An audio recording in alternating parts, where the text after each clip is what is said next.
So, a couple of announcements. First of all, this class, or excuse me, the Tuesday night sessions officially end next Tuesday.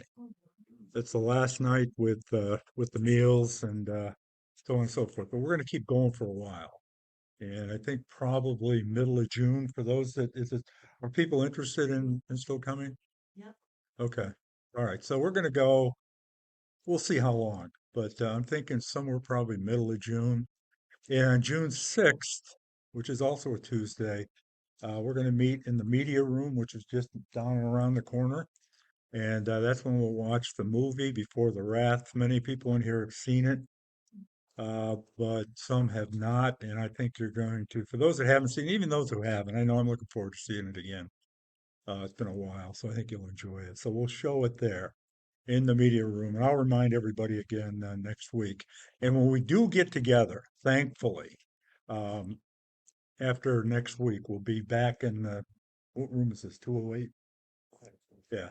Yeah, we'll be back in the room we were in, which is a little better. I know that it's hard to hear and this is not the best best setup. So we'll be a little better off when we get into the new room. So hopefully everybody will be able to hear. So I know that's an issue for some people.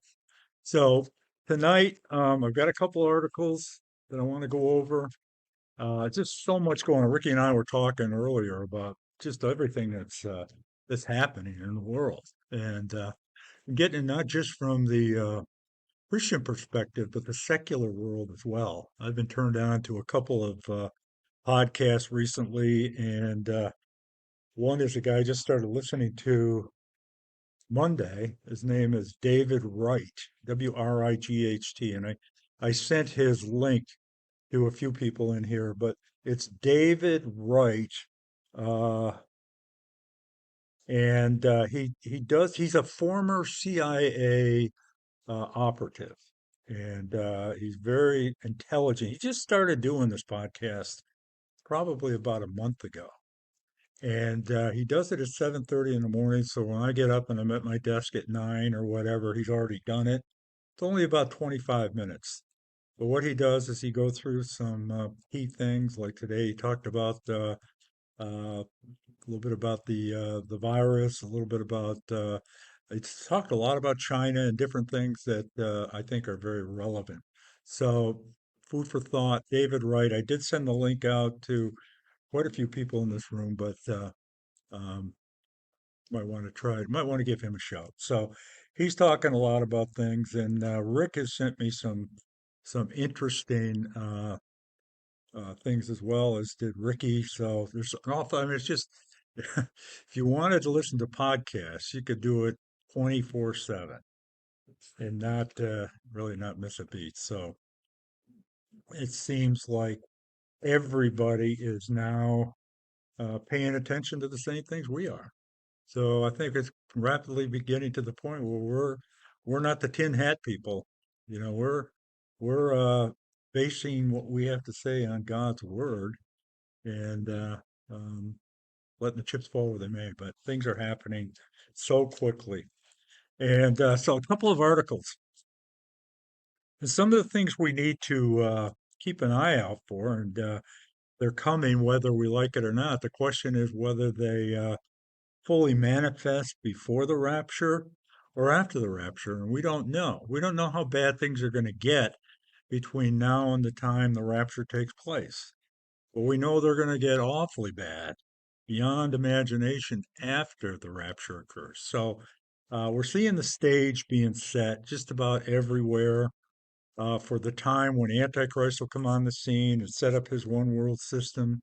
So what we're watching is with the digital currency and digital IDs and all these other types of things coming together. And I think there are forces behind the scene that are manipulating things to the point where they're trying to move us along pretty quickly. So um, we're watching the stage being set. Are we there? Are we at the time of the mark of the beast? No, nobody should worry in this room about the mark of the beast because that doesn't take place until the midpoint of the tribulation, exactly the 3.5 year point when Antichrist will have an image of himself or the false prophet will have an image of Antichrist set up in the rebuilt temple, the temple that will be on Temple Mount, that the Jews are preparing as we speak to rebuild. So we don't have to worry about that. We're not going to see the mark of the beast, but I would say this: the stage is certainly being set, and particularly with this central bank digital currency thing that's going on, moving toward, I think I touched on this last week, but a little more tonight, toward this one world central bank digital currency. Everything is leading toward that, and that's ultimately what's going to happen. But in the meantime, the other thing that we hear a lot about, a couple of things. Number one is digital identity. And in China, if some of you may know, they have a credit score system or a system where they track everybody. They have the ability in China to virtually track every citizen there through primarily facial recognition technology. And what they also have is what they call social credit score. And social credit score basically in China means that they evaluate how loyal the citizens are uh, to the communist government, to the government, and how faithful they are. If they're not, that's when the central bank situation comes in, and they will penalize people, but in turn, well, they will penalize people over there in a lot of different ways. But one of the ways is uh, limiting their ability to buy or sell. So they have this ongoing credit score. And there's a lot of people in this country and around the world that believe we need to do the same thing. And so here's an article, and I just came across a couple of weeks ago, entitled Senators Introduce Bill to Create Digital Identity for All Americans. U.S. senators, this kind of surprised me a little bit, but as I read a little bit more about her, it kind of makes sense. U.S. Senators Christian Sinema, an independent from Arizona, and Cynthia Loomis, Republican from Wyoming, have introduced Senate Bill 884, also known as, quote, the Improving Digital Identity Act of 2023.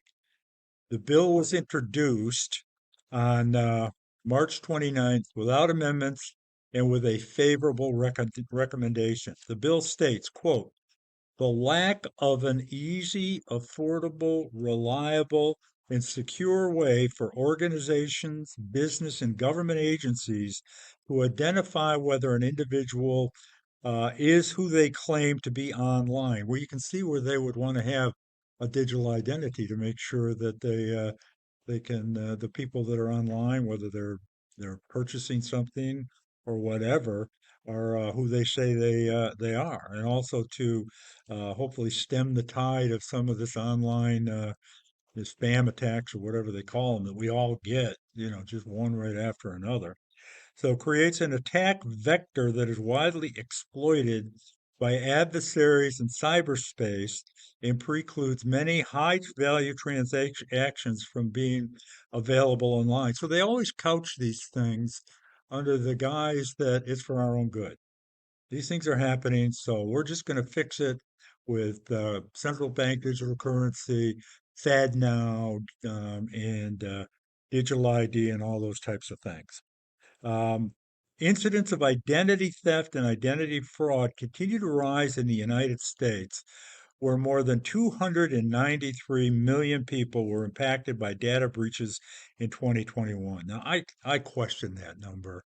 We have 320 million people altogether in this country, and they're saying there were 293 million people impacted. I know it's a lot, but it just seems incredulous to me. So it could be an overstatement for purposes of their own benefit. The bill calls for the formation of a public/private partnership.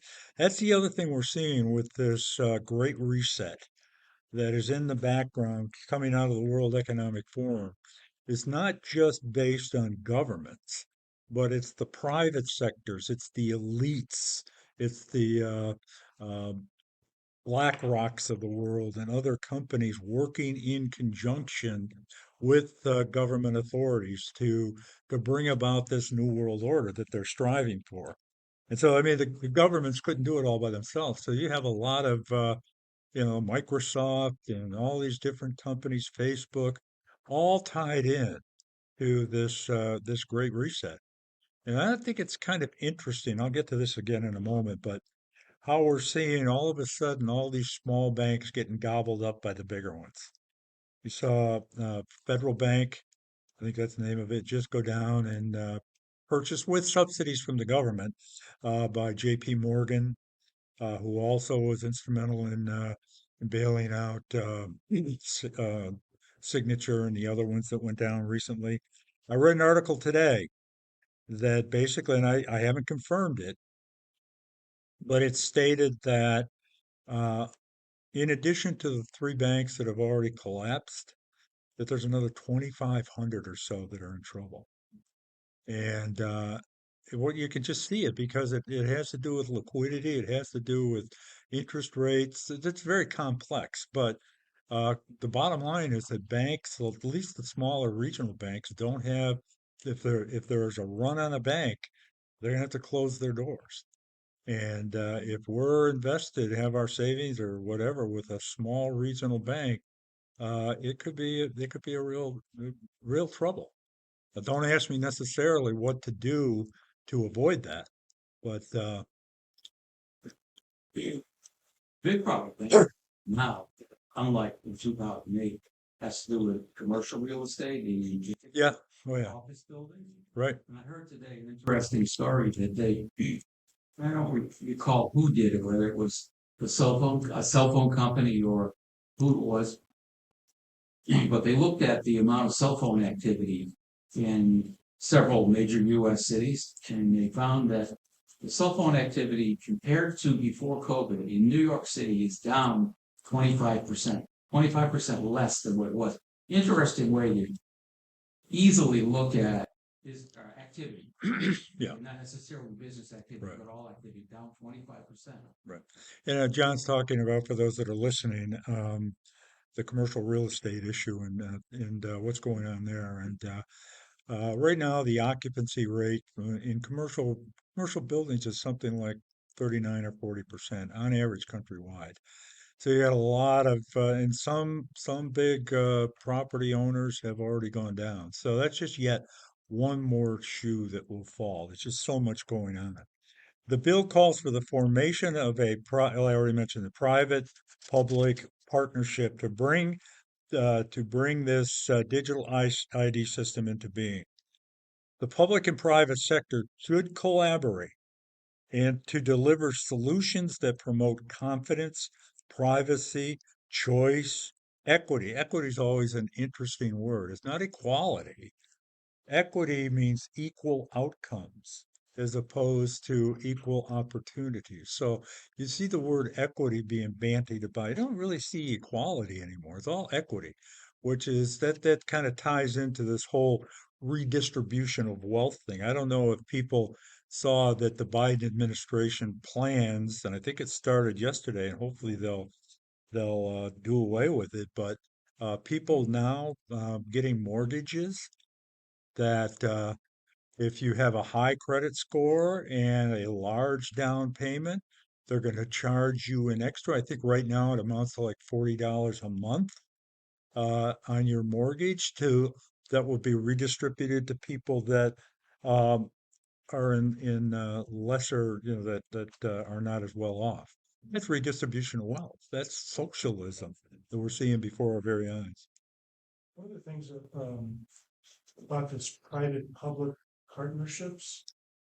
So in this area, where we're talking about digital identity, my guess would be private would be Google, Facebook, Yep, Twitter, all of which were created initially through investments through funds that came from government agencies. correct.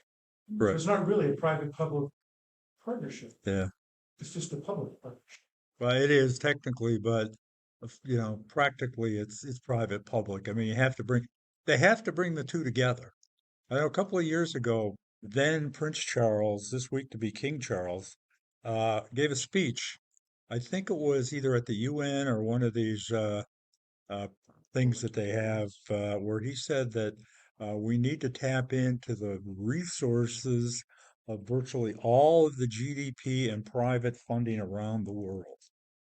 Trillions, he said, trillions upon trillions of dollars are needed to bring about this great reset. That was one in Davos. No, Davos, yeah, Yeah, yeah, and he said that for people to be threatened. right, And yeah, if you watch it, I believe it was in July of last year or June was when he made the full right, statement. Another thing, Bob, is you have to watch the banks because the banks are counting on, they will be bailed out.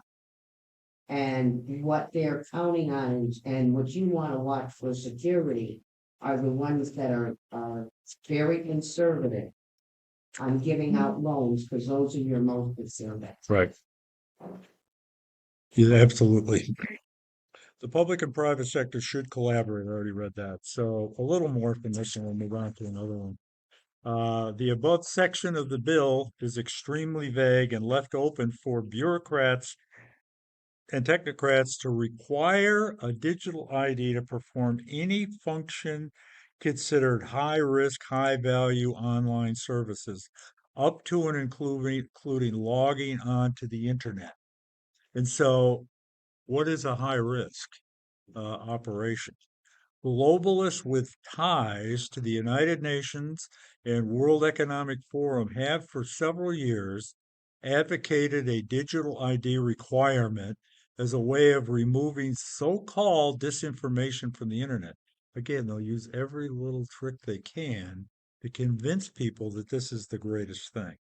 Once everyone has a digital ID, it becomes easy to restrict everyday human movement and activity based on one's social credit score, like China, which Klaus Schwab, the head of the World Economic Forum, says is the country we want to model this new world order after the Chinese government. That's the, pardon me? Do we have any rights as far as that in our country? I'm not sure I understand. She's saying, in this country, do we have rights for them not to be able to do that? But they're Well, trying it to depends on, circumvent it. yeah, I mean, right now we're not a part of it, but there's a movement to get us to become a part of it. Everything that's going on with the digital currency and this digital ID is a national proposal that will ultimately tie into something bigger than that. How did you ID go? Didn't that also include making it illegal to use things like a VPN? It could be. I haven't dealt that deeply. There's a lot of elements with it. I'm just trying to give a high level overview of this. We've already seen how the government work hand in glove with big tech, like you said, corporate America to silence dissidents on vaccines, vaccine passports. Try to say anything about vaccines on YouTube. I'm probably done now just by saying that. But but you can't do it.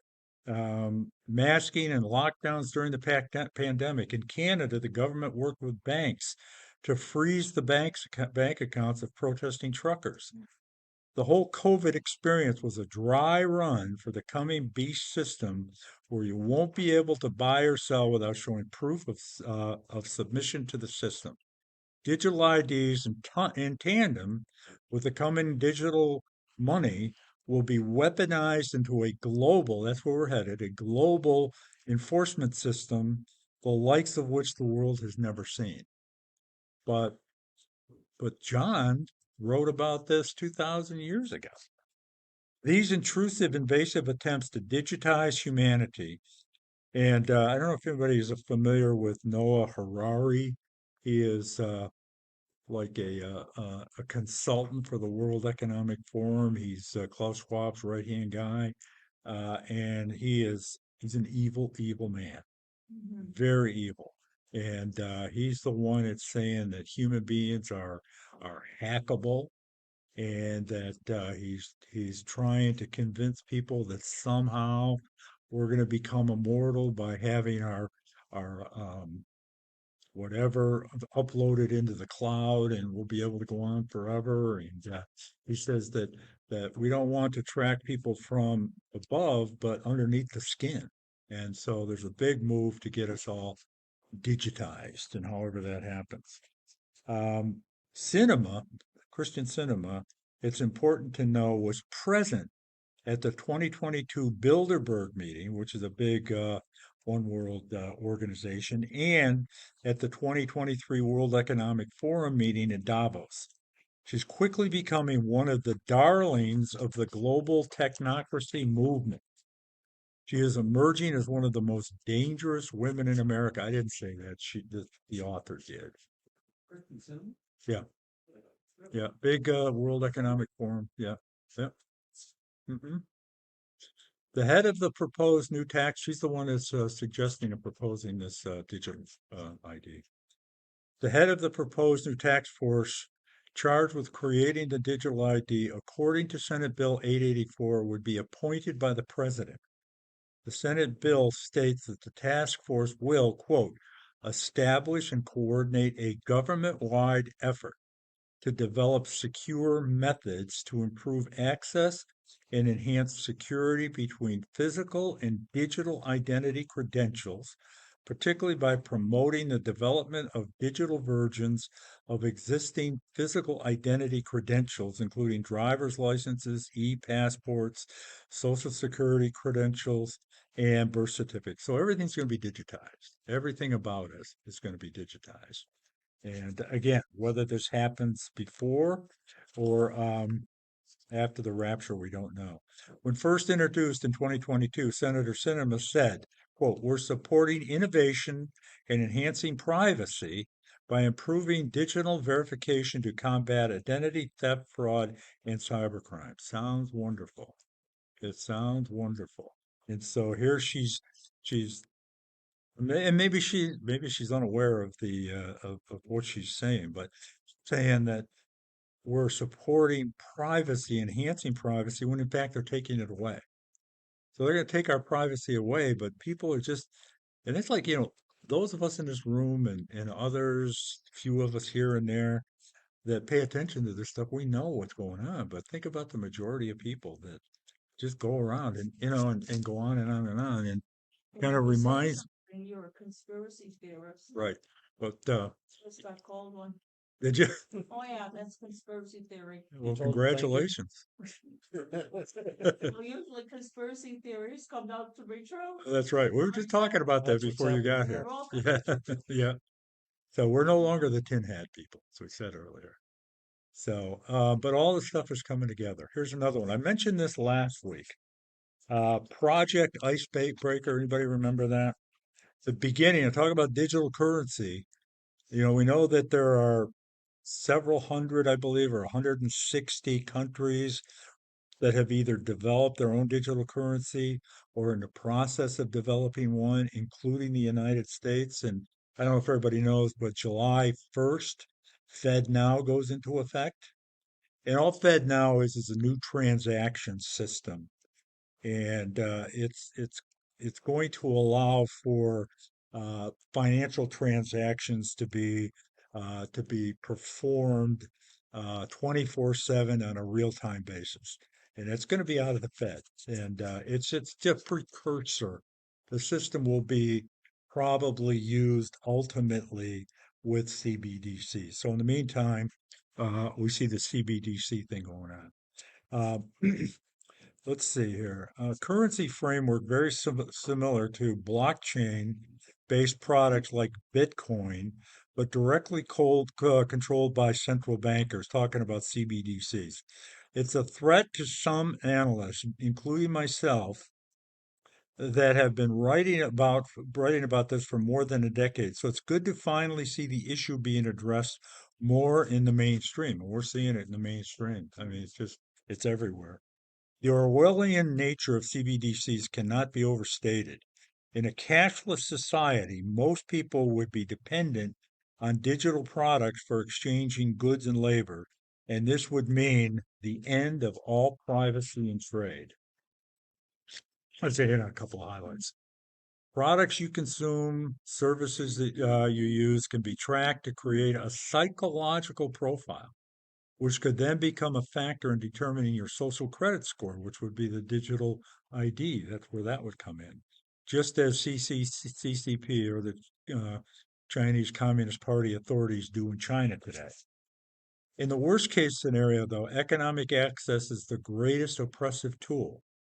I think it was Kissinger who said, take away the money and you control the people.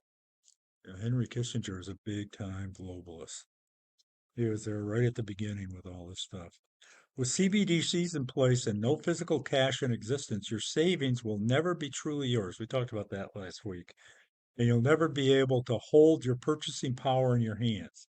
CBDCs give establishment officials the leverage to starve their political opponents with algorithmic precision.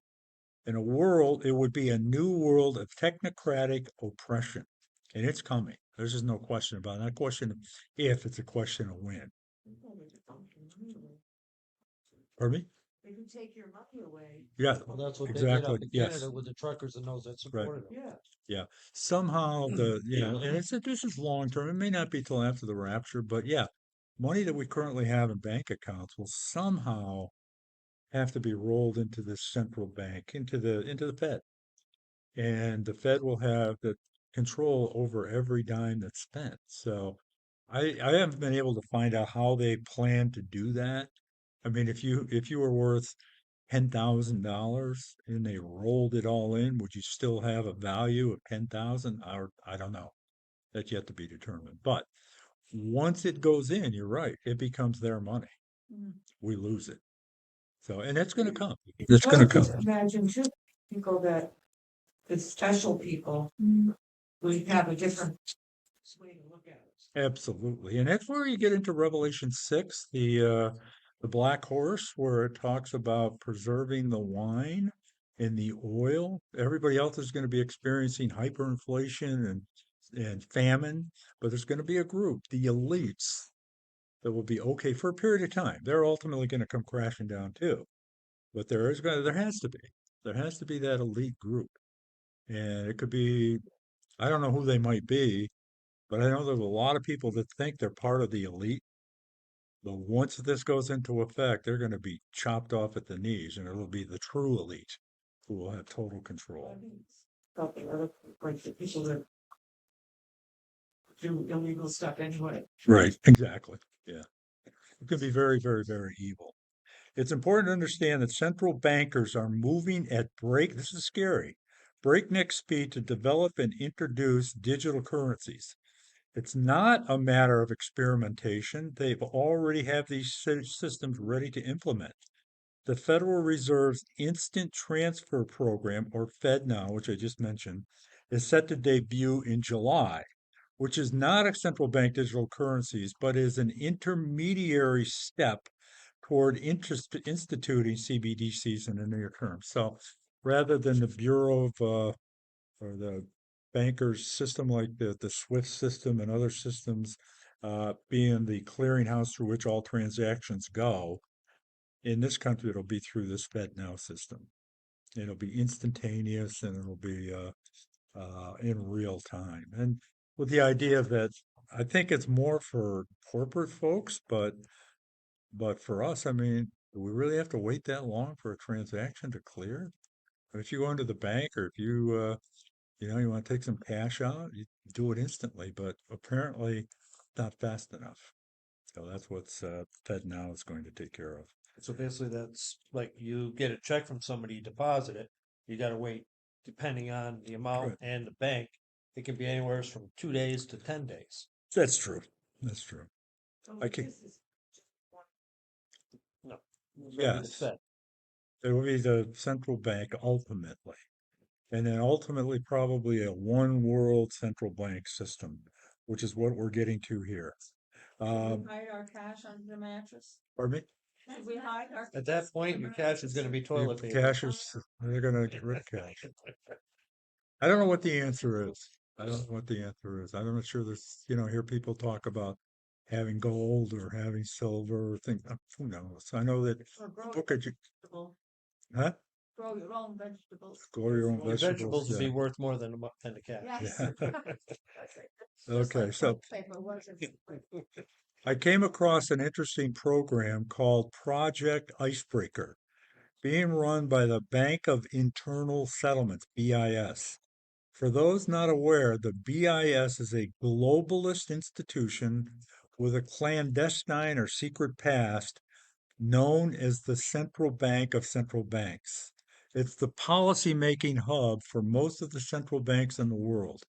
If you ever wondered how it was possible for so many national central banks to operate in tandem with each other instead of acting in the interests of the countries they reside in, the BIS or the Bank for International Settlements is the answer. In other words, organizations like the Federal Reserve are not necessarily loyal to Americans or American officials. They are loyal to the dictates of the biz. The biz is at the forefront of the movement toward the adoption of CBDCs, central bank digital currencies. They're the elites and the elites. Pardon me? BIS is the elites of the elites. Right, exactly. Exactly. They're untouchable. Yes. Project Icebreaker in particular grabbed my attention for a number of reasons. The biz describes the project as a foreign exchange clearinghouse for retail CBDCs, central bank digital currencies, which are digital currencies used by us, the public and businesses, enabling the currencies to be traded from country to country quickly and efficiently. I realized that the Icebreaker hub, in theory, functions almost exactly like the SWIFT payment system. You maybe remember that one of the things that happened with Russia is that when they attacked Ukraine, they were kicked out of the SWIFT system, which is where a lot of the exchanges go through. But of course, they were able to get around it ultimately. More than 10,000 financial institutions in 212 countries use the SWIFT network to transfer funds overseas. As a point of reference, after the start of the war between Russia and Ukraine, I won't read that. Consider this. What if all monetary transactions were centralized through CBDCs and the BIS controlled the hub in which all retail CBDCs are exchanged globally? This is what Icebreaker is. So, in other words, what he's talking about is one central CBDC, and that's what's going to ultimately take place. Okay. And that's right where the battle is gonna be, on what the value of that will be and who rules that. Right. Exactly. It's the guys at the BIS and World Economic Forum. Look at what they're saying. That's the direction of the world. Right. They control the direction of the world. Exactly. Exactly. In the footstool of what the beast system is going to be. Okay. One little other quick thing, and we've also, as long as we're on these centralized things that are taking place, we've all heard about the WHO, the World Health Organization treaty. And I get mixed reports on this. It seems that there's a meeting that's going to take place this month, but yet I keep reading it may not be till 2024. So I'm not real sure what's going on. I do think something's happening this month. And what they want to do is to create and to allow the World Health Organization to have worldwide control over pandemic responses. That's how it's laid out. So here's just a couple of highlights I wrote down. I was listening to uh, a discussion or a debate, if you will, that took place in the British Parliament. And if you ever listen to those things, they're a hoot to watch. But this one guy was laying out, obviously opposed to the centralization of health, pointing out what it's all about. And it's just a couple of highlights that he said. The WHO treaty proposes a vast public health surveillance mechanism. The proposal moves from the current mechanism of the WHO making recommendations regarding what countries should do and be upgraded to be upgraded to from non-binding to binding recommendations. In other words, from recommendations to binding recommendations. It would amount to a vast transfer of power to the WHO. So, in other words, all these countries, including the United States and the surprisingly or not surprisingly, I guess depending on your point of view, the Biden administration supports giving our healthcare sovereignty to the World Health Organization. Extreme aggression towards doing it. It would mean legally binding obligations on countries to mandate financial contributions to pandemic response. It would require the surrender of intellectual properties and technologies. It would mandate the international manufacturing and sharing of vaccines. It could override national safety approval processes for vaccines, medical devices, gene therapy, and diagnostics. The power of the WHO extends potentially to ordering border closures in countries, travel restrictions, tracing of contacts, refusal of entries, forced quarantine, medical. Can you imagine the World Organization? And it's not just if a real pandemic breaks out, but it's the threat of a pandemic that they would have the authority to lock us down like we were locked down in Even if there is 2020. one, just create the illusion that there is one. Right, exactly. It's not just when a pandemic has occurred, but just the potential for such an emergency. World Health Organization would have this power. A simple majority of member states would approve these regulations, and 2/3 would be needed to approve the treaty. Now, in the United States, in order for a treaty to go into effect, it has to be approved by the Senate.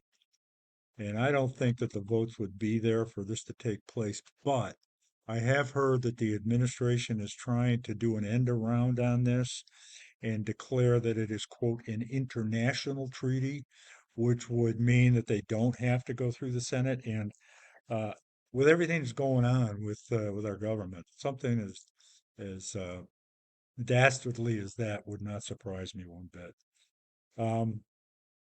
This sets the WHO up as a single source of truth for vaccines, pandemics, responses to pandemics. A single international organization would become the source of what is true, and whether it's true or not, they've made a decision.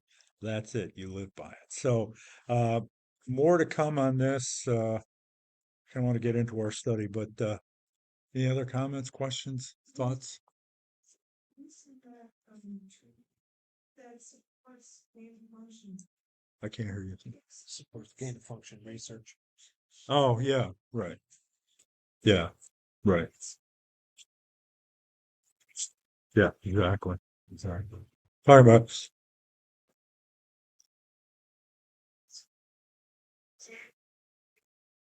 Senator respond on the once in I have to call and just say, I mean, my is they should just get out of the meeting, but you could just ask them, tell me, and don't. yeah, what Melissa is talking about is calling our Congress people, senators, Congress people, and telling them just to get out of the World Health Organization. You know, Trump got us out, and Biden got us right back in, which, you know, the difference between the two administrations. You had Trump that's a nationalist, and the Biden administration that's a globalist. That's the big difference there. This reminds me an awful lot of, I think it was the Obama administration that was trying to give our internet control over to, I think it was the UN. They did. And They did give our internet control. We don't have it anymore. did that, or did it get stopped? No, it at the did last happen. minute? I No. thought it What is it? The internet, to control the internet, the US, we had global control of the internet. Obama gave it away. I forgot exactly who it ended up going control to, but it did happen. Okay. But it's the same kind of thing. I mean, giving up our sovereign control over major things in our country. What do we expect the last days to look like? Jan Markell. Multiple angles, because they've got, you know, also the attack on the IP, from the IPCC, with the Paris Accord, and Right, and right. all these net zero goals and all of that. That's an avenue that the WHO, Right. United Nations. Yep. So we've got multiple avenues of attack on. That's exactly what's happening. Exactly. Okay, let's just switch gears. I want to just finish out our study of the rapture, and then we'll get into this next study uh, with a couple of verses because we hadn't talked about this. And let me just read them, and then yeah, I think they're pretty much self-explanatory. But the first one is in the book of Zechariah, chapter 14, verses 4 and 5, talking about when Jesus actually comes back. And it says, and this is interesting that Zechariah, again, as I've stated many times, 5, 6, 700 years BC, could see these things. And he says in verse 4, on that day, his feet, which is Jesus, will stand on the Mount of Olives. In other words, when he comes back, he's going to land on the Mount of Olives. And, if you remember back in Acts chapter 1, when the disciples were watching him ascend up into heaven, and the two angels stood there and said, why are you looking? This same Jesus will return exactly as he went up. And so he ascended from the Mount of Olives. And when he comes back, he's going to descend onto the Mount of Olives. East of Jerusalem, and the Mount of Olives will be split in two from east to west, forming a great valley. With half of the mountains moving north and half moving south. So that's what's going to happen. And there's going to be a river that's going to flow, and it's going to freshen the Dead Sea. And we really get a lot of detail on what that's going to be like in the latter chapters of Ezekiel. But what I wanted to get to is in verse 5, you will flee by my mountain valley, for it will extend as Azel. You will flee as you fled from the earthquake in the days of Uzziah the king of Judah. Then the Lord my God, that's an interesting phrase, that's Jesus Christ. The Lord my God will come, and all his holy ones with him. Now, last week when we went through examined the 24 elders, we concluded that can't be the Old Testament saints because they're not resurrected until after the tribulation. It can't be those that come to Christ during the tribulation. They're resurrected after the tribulation. So this group of people can only be one group that's going to come back, and that's the church. That's us. So we're coming back with him. So it talks about uh, all the holy ones, those that are saved, coming back with Christ when he returns. So, in other words, if we're going to come back, we got to get there first, right? So that's what the rapture is all about. Then I want to switch over to Colossians in the New Testament.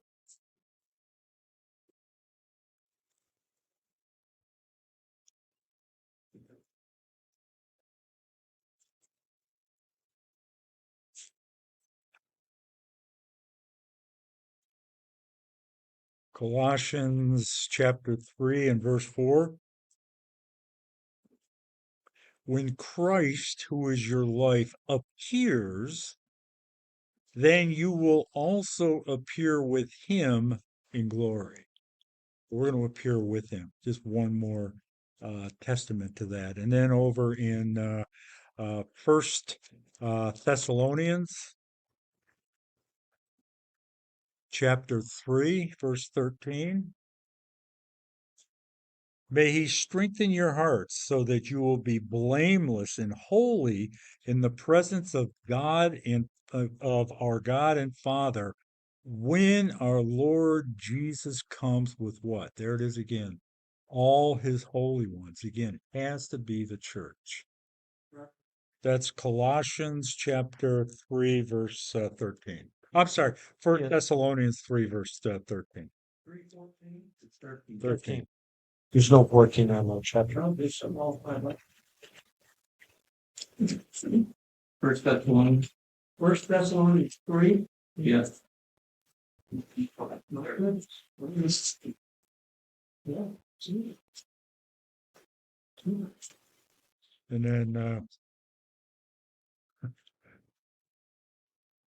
And then Jude 14. Enoch, the seventh from Adam, prophesied about them. So we don't see much in the Old Testament about Enoch other than he was a righteous man and he was taken up alive physically to be with God. We read about that in the Old Testament. So that's the only reference. So people often wonder, what is this a reference to? How do we get this information about Enoch? And the only thing that I've read that makes sense is there had to be another another book, if you will, written that was not canonized but contained some truth in it that was good enough to be entered here. So Enoch, the seventh, in other words, he was the seventh in line from Adam, prophesied about them. So this is Enoch prophesying. See, the Lord is coming with thousands upon thousands, and here it is again, his holy ones. So we see it absolutely confirmed throughout the Bible, Old and New Testament, that when Jesus comes back, he's coming back with thousands upon thousands. And then if we go to Revelation chapter 19, verses 14 and 15, it says, this is when Jesus actually is coming back. This is the second coming. The armies of heaven were following him, riding white horses, dressed in white linen and clean. So we are that we're that army. It's thousands and multitudes that will come back with him. So we have this absolute confirmation that we're going to come back when Jesus returns the second time. And again, the key there is to say, well, he comes back at the very end of the tribulation, and we read in Revelation 19 that the wedding feast, and we look over in verse 7 of Revelation 19, for the wedding of the Lamb has come, and his bride, which is the bride of Christ, the church, has made herself ready. Fine linen, bright and clean, was given her to wear. So this wedding feast takes place before the actual physical return of Jesus Christ with the armies behind him. And so, again, we have to get there, participate in the wedding feast. So this would seem to just blow any idea of a post-tribulation rapture right out of the water. Because a post-tribulation rapture, which was really espoused at one time, there's still those that subscribe to it, but it would have to be the biggest non-event in history because you go up, you're raptured, and come right back down if it's post-trib, because Jesus comes back at the trib. But that doesn't make sense if, in fact, he returns after the wedding feast and the judgment seat of the saints. Bob, I have the book, the Lost Book of Enoch. I'll let you have it. Oh, okay. Okay. That'd be But great. it was a eye-opening. Yeah. It's extra biblical, but yeah, obviously was reviewed by those that agreed that there was some truth to it. Is it one of the books that's in the Bible? Pardon me? Is that- Enoch is not. No, I don't believe it is. No. No, it's like Maccabees, and I forget what the other ones are. But okay. So enough of that. When we come back and we get together on June 6th, we're going to have uh, the movie, and it has to do with a Jewish wedding ceremony. And I'm not going to go into it now, but when Jesus told his disciples that he's going away to prepare a place for them so that where he is, they may be also, in John 14, 1, 2, they would have known exactly what he was talking about because there was a wedding ceremony or the tradition among Gentiles or those living in the Galilee area at the time, which all of his disciples were from. They would have known exactly what he was talking about because the Jewish wedding ceremony, it's amazing. And I'm not going to go through it in detail now because I want to move on, but there's like 10 different steps that line up perfectly with the Jewish wedding. So let me just give you a couple examples. Was not unusual for a marriage covenant to be established because of the prospective bridegroom taking the initiative. So, in other words, the bridegroom would initiate it and ask the bride to marry him. And then he would travel from his father's house to the home of the prospective bride. There he would negotiate with the father of the young woman to determine the price that he must pay to purchase the bride. Just like Jesus paid a price for us. And then it goes on to say, once the bridegroom paid the purchase price, a betrothal or a wedding covenant was established. And the bride and groom were regarded to be husband and wife, even though it hadn't been consummated. From that moment on, the bride was declared to be set up. This is the Jewish wedding ceremony, to be set apart or sanctified for the groom. The bride was purchased for a price, just like we read about in 1 Corinthians chapter 6. Then when he would enter the house and he'd pour a glass of wine, if the bride took a sip, it meant that she agreed to the marriage. He would then return to his father's house to do what? To prepare a place of residence for her. So he would go back. Remember, Jesus says, I go to prepare a place for you. During the day, the bride would wear a veil, and at night trim the lamp, which we read about in Matthew 25. That they would trim the lamp and keep the wick ready. The bride to be knew that he would return, but she didn't know when, because he was not allowed to return until the father said, "Okay, this room that you have built for yourself and the bride is ready. You can go get your bride." But the bride could not, or the groom could not come back until the father said it was okay to do so. For this reason, the bride had no idea when the groom would come back for her or for her. His father would check the construction that he's actually building a room and adding a room onto his father's house, the groom onto his father's house. It had to be perfect. And when the father said he could go for his bride, the groom would stand outside the bride's house and call her out. He would shout. And then she would go to him with her veil in place. So he didn't go in and grab her. He said, "Come out." And what's Jesus going to do when he comes for his church? He's coming to the clouds and he's going to shout and call us to be with him. Then the bride and the groom would go immediately to the place the groom had built, and they would enter the wedding chamber for a period of what? 7 days. Does that sound like it could foreshadow the 7-year period of tribulation? Symbolizing the tribulation. The veil would be removed. He would learn all he could about her, which represents the judgment seat. Now remember, when we go to heaven after the rapture, we're all going to stand before Christ and we're going to be judged based on our work and given rewards.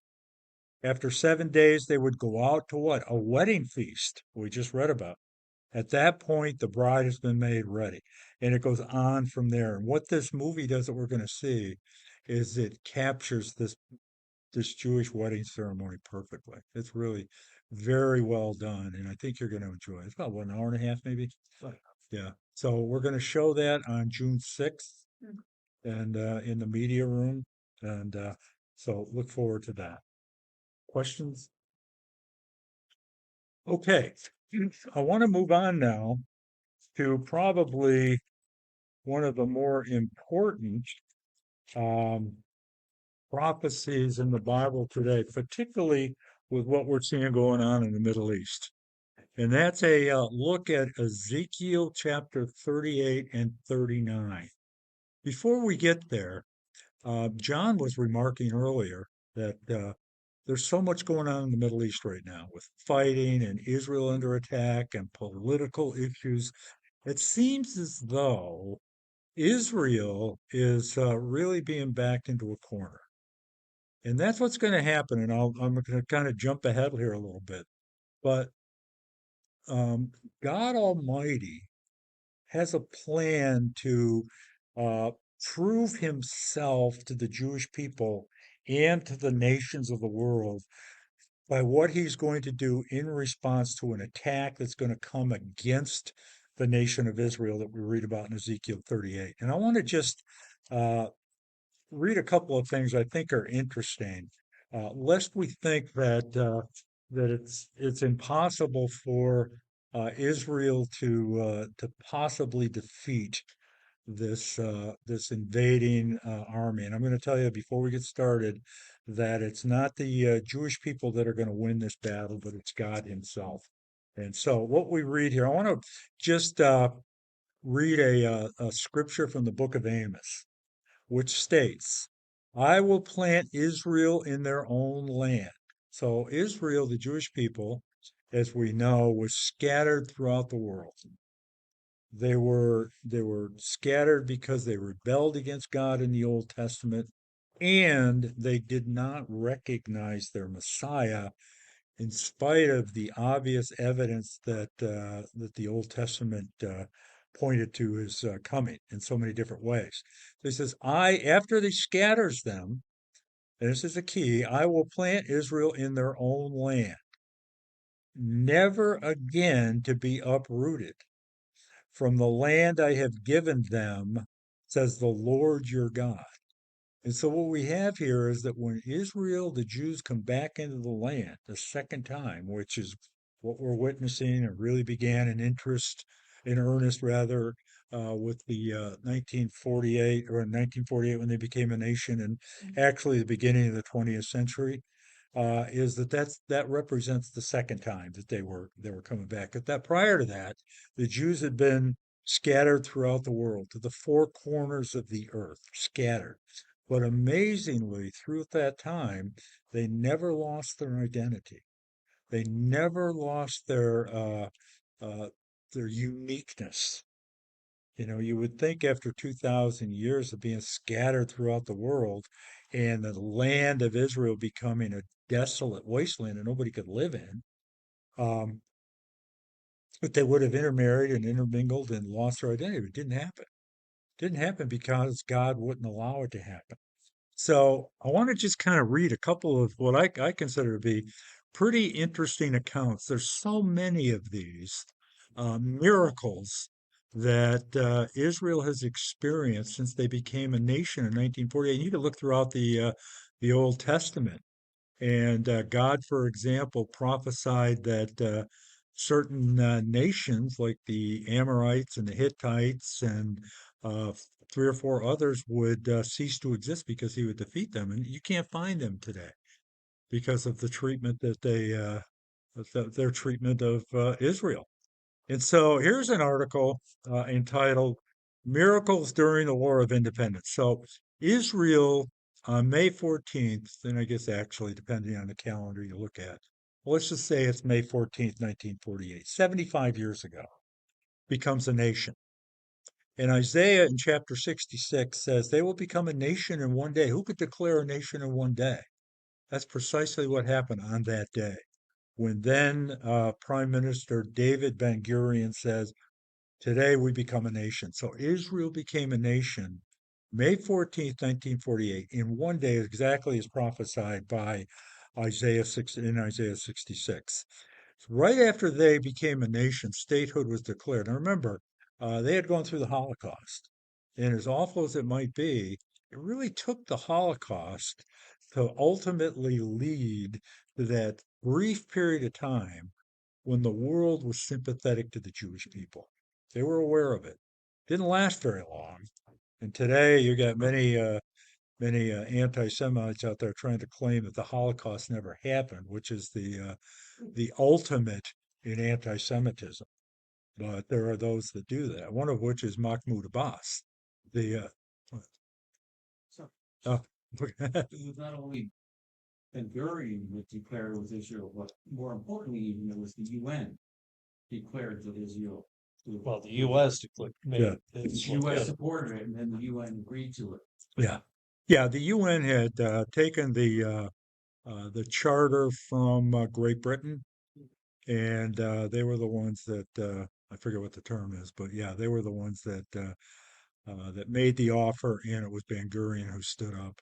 But don't you see today, it's almost like we're repeating history, and especially in this Absolutely, country with absolutely, the anti-Semitism right. that is going on How in can the you growing have numbers. how can you have in a relatively short period of time two groups of people, beginning with the Germans under Hitler, the Third Reich, and many radical Muslims today committed not just to destroying Israel, but the annihilation of every Jew on the face of the earth. How could that be? And you're right. We're seeing that go full circle today. And that's part of what we're going to talk about as we get into Ezekiel 38. But just a couple of examples of how God's not going to, he made a promise that they're never going to be thrown out of that land, in spite of how there are those that think they should leave. And anyway, I was going to get back and say that they became a nation May 14th, 1948. That night, 5 Arab nations, very sophisticated military nations, decided that they were not going to allow this to happen, declared war against Israel. And Israel was no match for these. So they had, I think, one airplane, outdated weapons. They didn't have the training. People that first came back to Israel were very much in poverty, so they were totally outmanned. But God said, "I'm going to plant them again, never to uproot them." So here's just a couple of examples. The Davidica was a tremendously. This is during the that war I just mentioned, which is often referred to as the Israeli War of Independence. That's the one that occurred when they were attacked by the 5 Arab nations right after they declared statehood. The Davidica, a tremendously noisy mortar that was extremely inaccurate and of little and of little tactical value. So this they call it the Davidica, of which they have a monument, or they have it immortalized in Israel, was just a noisy thing that really didn't have any value whatsoever. Nevertheless, it helped the Israelis capture Safed, S-A-F-E-D, during the War of Independence in 1948, when the Arabs mistook it for an atomic bomb. So they hear this thing that can't hurt anybody, making all this noise, and the Arabs thought it was an atomic bomb.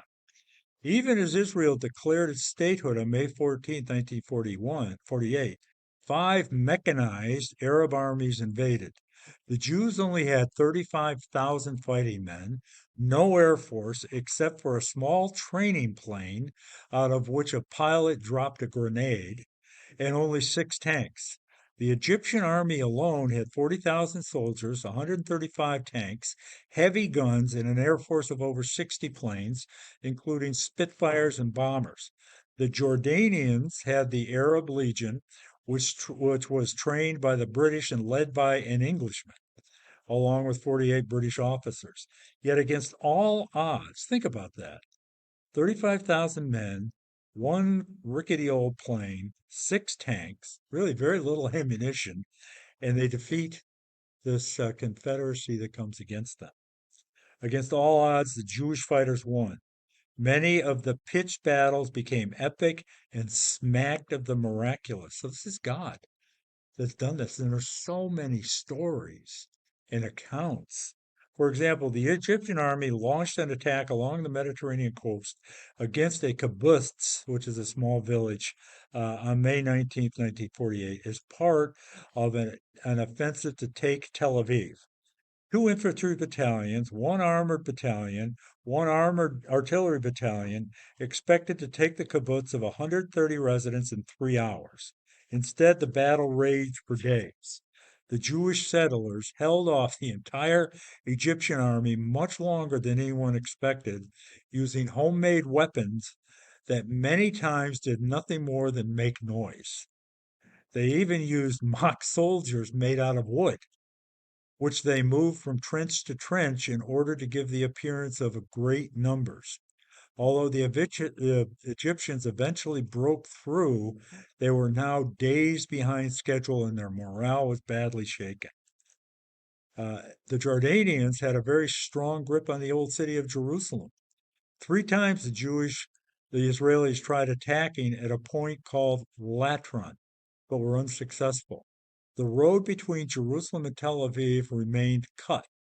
Jerusalem would have succumbed to siege if not for the discovery of an ancient Roman road that turned south of the city and then turned west until it turned north.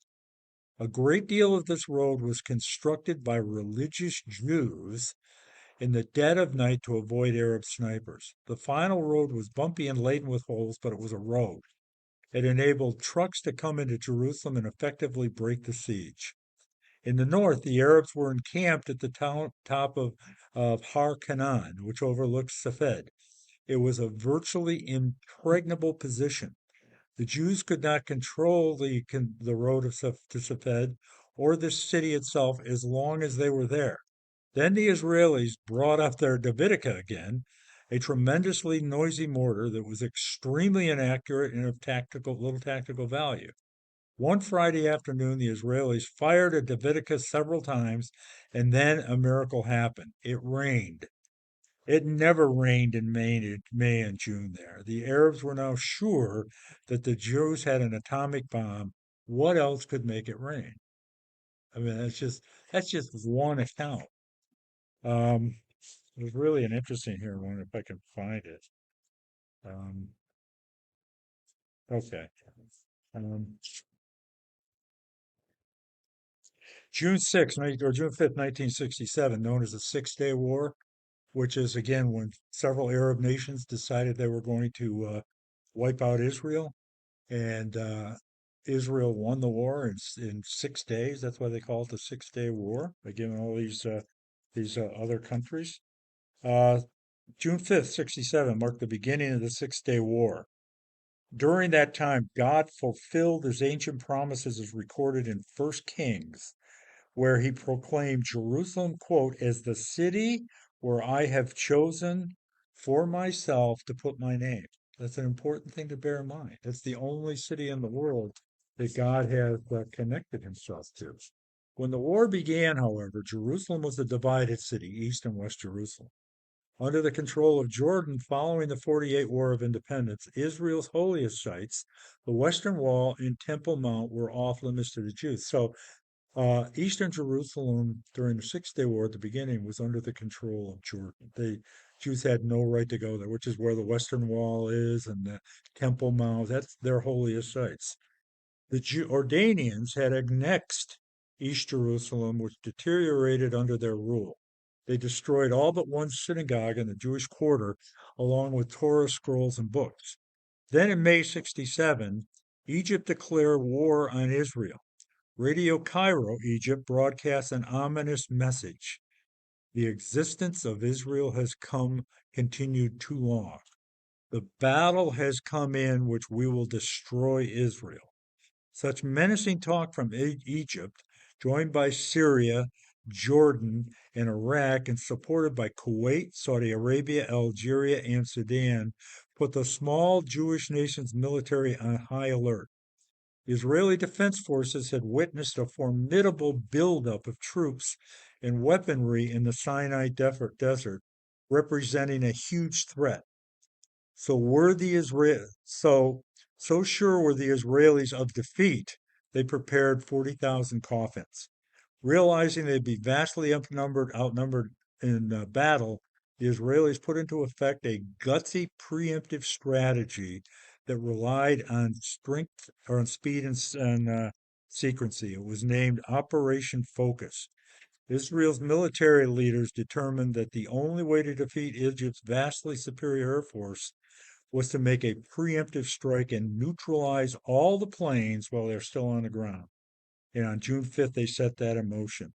And then it goes on to talk about uh, many eyewitness accounts emerged in the following months. Older airplanes had been. Oh, there's another thing that the Israelis had these old, undependable airplanes when they went into Egypt to attack their air force on the ground. Every one of them performed perfectly. There was not one problem with one Jewish plane. Um, and then the Egyptians, knowing what was going on, did not radio ahead to let their forces know about the imminent air attacks. Wiseman, who later served as president of Israel, simply said, the finger of God. So it goes on and on and on. And there's one, and I'll finish with this really interesting story if I can find it. There are a couple of interesting ones. One of which was during, I think, the 73 war, which is another war. The Syrians were coming down over the Golan Heights, and there were about 1,000 tanks moving into Israel. And the Jews looked up and just thought they were toast. Guess what happened? Every one of those Syrian tanks ran out of gas. Every one. And then the Jews just proceeded to go and destroy every one of them, and unfortunately, those that were in it as well, and other things like that. And there was one example. See if I can remember it. So, um, I think I've mentioned it. I don't know if I've mentioned it to this group, but I think it was the '73 war. A number of Israeli paratroopers uh, landed in this field, and I can't remember exactly where it was, but it turned out that this field was a minefield. There were just mines everywhere, and they didn't know what to do. And they're in the middle of this minefield. It's one of these things you take a step and you're going to get blown up. And so they're on their hands and knees, just going along with their bayonets. And I think I don't know how many were in the group, but then they'd hit click, click, and then they'd have to disable the mines. Well, all of a sudden, out of nowhere comes this huge wind that blows all the dirt away and exposes every one of those mines. So all the Jews had to do, the soldiers had to do, was just walk out. It's just over and over and over. There's another one where uh, I think it was an Egyptian military, and there were only a couple of Jews left, a couple of tanks, and this huge military was coming at them. This from Egypt, this group of soldiers coming at them, and all of a sudden they turn and run in the other direction, and one of them yells out, "Abraham!" And so several years later, one of those from the Israeli side happened to be having a discussion with one of the people who was on the Egyptian side. He says, "I was in this battle, and we were just ready to die, and all of a sudden you turned around and just left. And what happened?" He said, "What happened was that all of a sudden we saw this huge image of Abraham standing behind you, you know, and that was all it took. It scared them half to death." And there's other stories, and just on and on and on. My point of bringing all this up is we're going to talk about this coming in place now. It's rapidly coming together battle that is depicted in Ezekiel 38 and 39, and how all the players are in place currently, and it's going to look as though Israel is up against the ropes. And I'll just read one verse before we get to it next week. Real quick, Be a huge. so, what you were just talking about. For those of you that are interested, what he's talking about, there's a series against all odds, which is about a lot about a series that was on, and it's on a couple of streaming ones, and these stories he was talking about and others are on it. Anybody's interested in looking those up. The series again called Against All Odds. Israel survives. Yeah, I just wanted to add also a miracle, the whole segment is called Miracle of Israel, goes to Right. Bob draw that. Yeah, yeah. You know, he has that humor yet seriousness. Right. Tells that story. Yeah, But yeah. interesting. Well, Mirad's already said that there have been several miracles that have already taken place that he wasn't free to talk about. But anyway, in Ezekiel 39:4, I'll just whet your appetites a little bit with this, because what's going to happen is that there's going to be a confederacy of nations uh, led by Russia, along with Persia, which is Iran, along with Turkey, along with Libya, and along with Sudan. Those five nations are specifically mentioned as nations that will come against Israel in the latter days.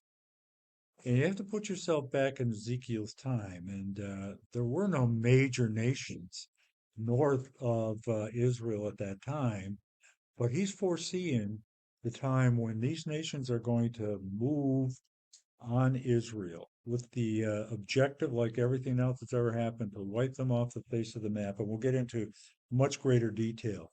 But what we see today in Israel is Egypt, Turkey is mentioned, Iran is mentioned. Those three nations together, basically in Syria for the first time in history, in all major powers, which they weren't at the time. And the one thing that they have in common is this lack of love, if you will. You've got Erdogan, the president of Turkey, saying that Temple Mount is theirs. They should have control of it. You've got Iran saying they need to wipe Israel off the face of the map, destroy every Jew, doing everything they can. I mean, Israel is the little Satan, and they want to wipe the little Satan out. The big Satan, of course, is the United States, and then Russia. So you have a confederacy of these three nations coming from the north. And then, in addition, from the south, Libya, which is firmly in Russia's camp right now, and Sudan, of all places. You know, it was just a year ago that Sudan was going to become was going to enter into the Abraham Accords with Israel. But now, all of a sudden, that's changed, and things are really rough in Sudan. We have 16,000 people behind the borders over there, so things are getting bad. So everything is set up. And so what's going to happen is it's going to look as though, and it's going to be a massive, massive army that's going to attempt to invade Israel. Israel's going to think that this is it. We're done. We can't defeat all of this massive force. And just like where we read in Amos and in other examples, God's not going to allow that to happen. And so I will read basically what's going to happen at the end of this, and then we'll fill in the blanks next week. On the mountains of Israel, you will fall. And this is God talking to the leader of Russia. You see, God is going to literally pull this confederacy down. And we'll talk more about that next week. On the mountains of Israel, you will fall, you and all your troops and nations with you. God, will give you as food to all kinds of carrion birds and to the wild animals. You will fall in the open field, for I have spoken, declares the Lord. I will send fire on Magog and on those who live in safety in the coastland, and they will know that I am the Lord. I will make my name, my holy name, I will make known my holy name among my people Israel. So the purpose, as we'll see, of this confederacy is for God to come to their rescue and miraculously, Israel's not going to, the IDF is not going to have to defend Israel. God's going to do it in a miraculous way, which we'll see next week. It's fascinating. And he's going to have an earthquake, and he's going to have them battling against each other. They're going to be defeated 5-6. Then there's going to be hundreds of thousands of troops gathered together, primarily on the northern border. 5-6 of them are going to be destroyed by God. Why? So that he can make his name holy among my people Israel. And so imagine they're going to say, it's over. And it's going to be over pretty quickly. And 5-6 of this confederacy is going to get wiped out to the point where it's going to take 7 months just to bury the dead later on Ezekiel 39 and 7 years to burn the weapons. Yeah. And so, Made of wood. well, that's a good question. That's Gonna not use it quite as true. fuel for 7 So years. that's what's lining up right now. Most scholars, most people think that this could have, whether it happens before the rapture or after the rapture. I believe it happens certainly before the tribulation. I'll state my case next week why I believe that.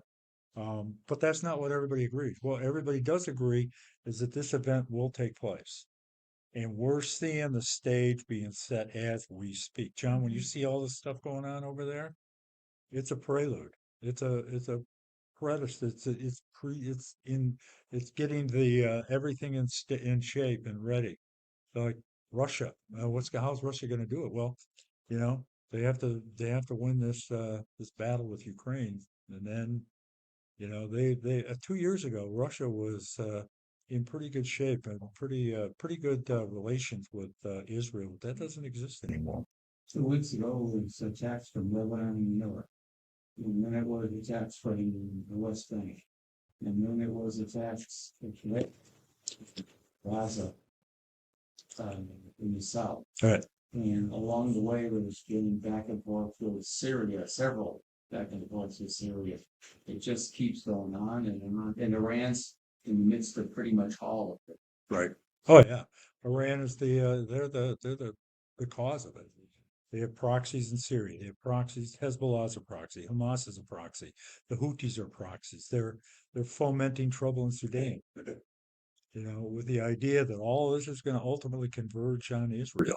Last week, the defense chiefs of Turkey, Russia, and Syria, the top defense chiefs met at an in-person Right. meeting. Right. The Yeah. three of the countries that we So when we go through and look at this in detail next week, you're going to say, how could Ezekiel see this? And we're watching it before our very eyes. So if there is one sign that we're close, this is it. I mean, and to me, it's one of the most fascinating prophecies in all the Bible. And we're watching it come together. But if you go through even the Old Testament, the Lord always leaves the group that they believe is the weakest. And he proves his sovereignty by making them strong. Right. And it's Israel that's happened in Judges, and every war that there's been in the Bible, he always takes the person, the most humble, the weakest, that doesn't believe, that has that strength, and shows that he does.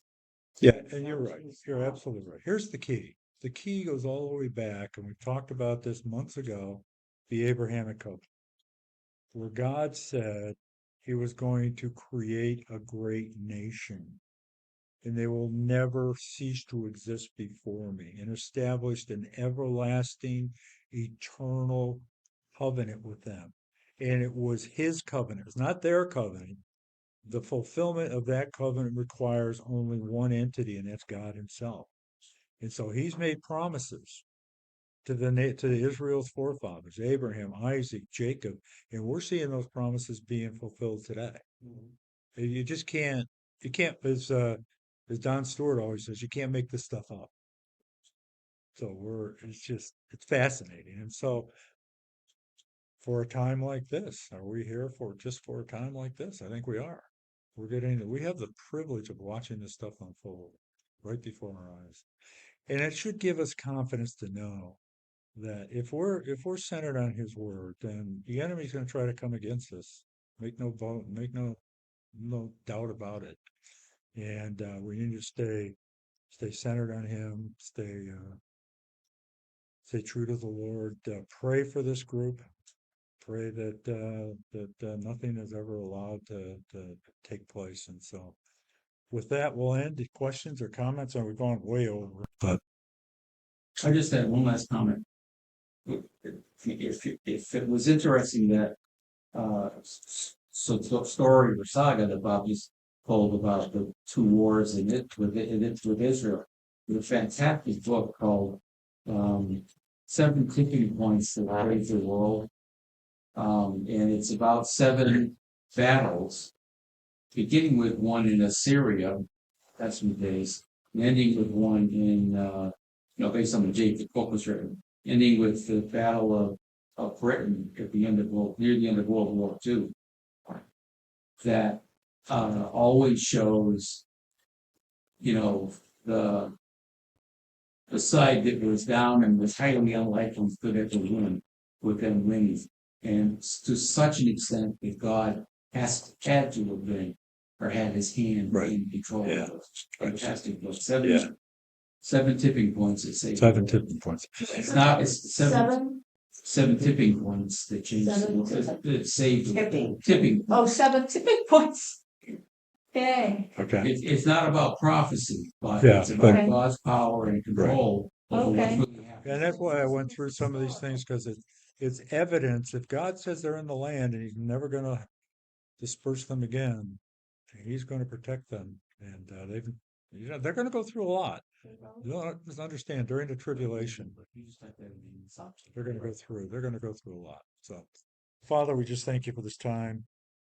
Lord, we get a little bit excited when we think about all these things happening, coming together, the convergence of so many things. And And Lord, as we look at your chosen people in your nation and know what they've gone through throughout history, that I think just that in and of itself, and the fact that they have survived to the present time, and they've become a military powerhouse, and they're producing one of the world's leading producers of fruits and vegetables when that land was so desolate just 100 years ago.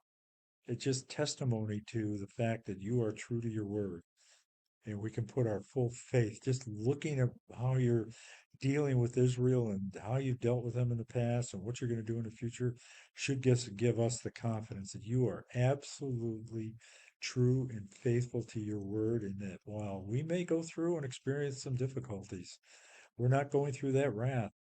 We're not appointed to that.